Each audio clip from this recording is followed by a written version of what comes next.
पानसमा बत्ती बलिसकेको छ। आजका प्रमुख अतिथि नेपाली कङ्ग्रेसका महामन्त्री माननीय विष्णुप्रकाश शर्माज्यूले पानसमा बत्ती हालेर कार्यक्रमको उद्घाटन गर्नुभएको छ। म सम्पूर्ण उपस्थित साथीहरूलाई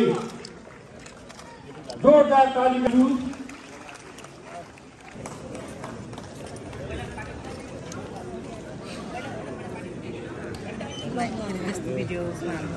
सांस्कृतिक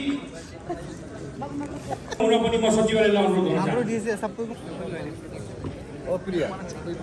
विमोचन हुन गइरहेको छ। म प्रमुख अतिथि नेपाली कङ्ग्रेसका महामन्त्री माननीय विश्वप्रकाश शर्मा लगायत उपस्थित नेपाली कङ्ग्रेसका आदरणीय केन्द्र सदस्यज्यूहरू, विशिष्ट अतिथिज्यूहरू सम्पूर्णको हातमा त्यो क्यालेन्डर छ। म सम्पूर्ण साथीहरूलाई, अरू साथीहरूलाई पनि त्यो क्यालेन्डर वितरण गरिदिनु पनि म अनुरोध गर्न चाहन्छु। यो क्यालेन्डर